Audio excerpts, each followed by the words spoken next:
berdoa. Segala puji dan syukur kami haturkan ke hadapan Tuhan pada pagi hari ini, karena kami bersyukur dan berterima kasih untuk kasih setia yang Tuhan berikan bagi kami. Pada hari ini kami mau melakukan segala kegiatan dan aktivitas kami.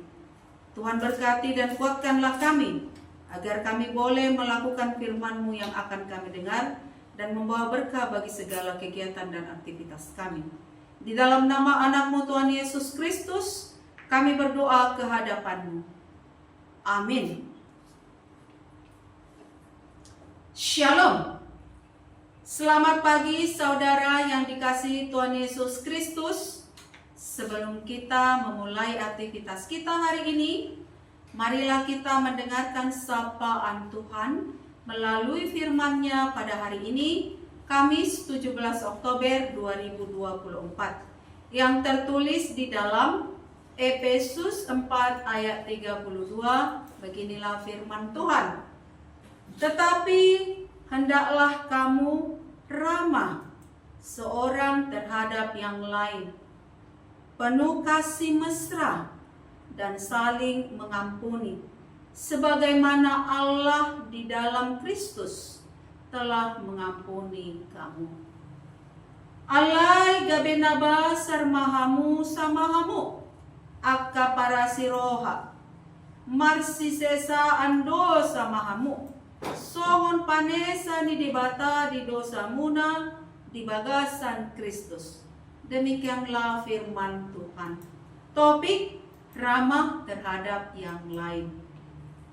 Saudara-saudara yang terkasih di dalam nama Tuhan kita Yesus Kristus, ramah kepada orang yang kita kenal adalah hal yang umum dan tidak terlalu sulit melaksanakannya. Setiap kita berjumpa dengan orang yang kita kenal, pastilah kita menegur sapanya dan ngobrol dan berkelakar dengannya. Ramah terhadap yang lain adalah sesuatu di luar kebiasaan umum. Kita pastilah sulit ramah kepada orang lain yang belum kita kenal. Kalau kita terlalu ramah dengan mereka, bisa saja mereka menganggap kita SKSD, artinya sok kenal, sok dekat. Apakah yang dimaksud dengan ramah terhadap yang lain dalam nats kita hari ini, saudara-saudara? Yang pertama, kita harus penuh kasih mesra. Kasih mesra itu artinya kasih kita harus memiliki daya tahan.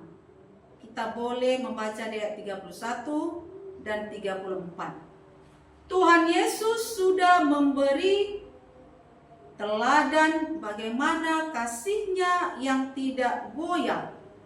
Walau ia dihianati, disangkal, ditinggalkan, dan menghadapi tantangannya sendiri. Kasih mesra itu adalah kasih yang harus dipraktikkan, bukan sekedar teori. Kita boleh lihat di ayat 34. Bagi Yesus, kasih tidak cukup hanya diajarkan, dijadikan simbol atau slogan atau wacana semata, tetapi harus melekat dalam gaya hidup kita, sehingga menjadi ciri khas setiap murid-muridnya. Kasih mesra itu juga adalah kasih yang harus menjadi identitas orang percaya. Kita boleh melihat di ayat 34 sampai 35. Orang lain dapat mengenal kita sebagai murid Tuhan bukan karena warna, bukan karena model pakaian yang kita pakai, bukan hanya sekedar ibadah minggu yang setia kita hadiri, bukan hanya sekedar kata-kata yang berbau agama yang kita lontarkan, bukan hanya dari berapa banyak ayat Alkitab yang rajin kita kutip dan hafalkan, bukan pula dari sekali jabatan yang kita sandang dalam gereja. Identitas seseorang murid Kristus diukur dari bagaimana relasi yang penuh kasih mesra dengan Tuhan dan sesamanya. Yang kedua, saudara yang terkasih, yaitu saling mengampuni. Pengampunan adalah kunci bagi semua hubungan yang sehat, kuat, dan yang kekal abadi. Itulah sebabnya kita harus paham betapa pentingnya mengampuni. Yesus berkata, "Sebab itu, jika engkau mempersembahkan persembahanmu di atas mezbah dan engkau teringat akan sesuatu yang ada di dalam hati saudaramu terhadap engkau, tinggalkanlah persembahanmu di depan mezbah itu dan pergilah berdamai dahulu dengan saudaramu. Lalu kembali untuk mempersembahkan persembahanmu itu."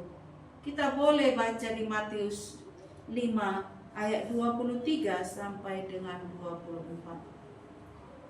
Saudara, mungkin kita telah memutuskan untuk tidak memaafkan seseorang yang telah bersalah kepada kita.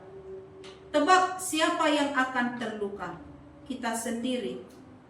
Menyimpan kebencian dan tidak mengampuni akan merugikan kita lebih dari orang yang tak mau kita maafkan tersebut.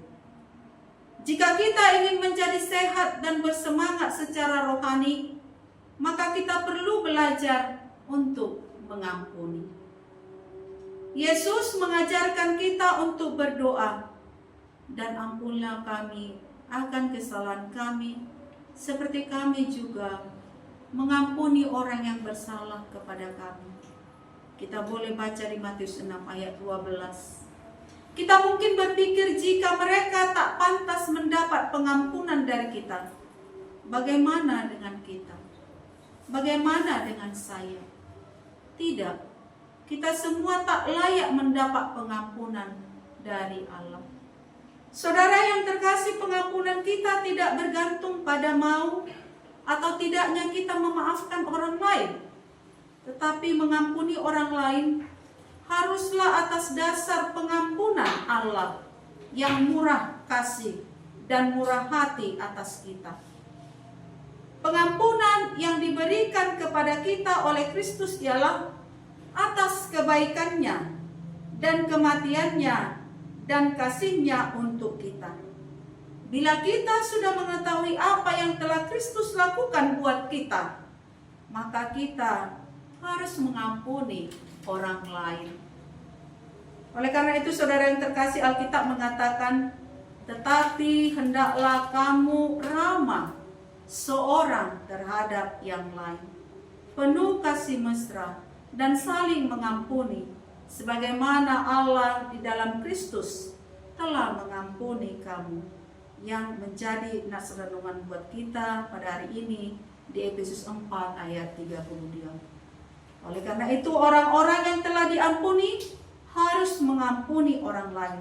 Karena itu, jika kita ingin menjadi orang yang sehat, menjadi orang yang bersemangat secara rohani, maka kita harus belajar untuk mengampuni.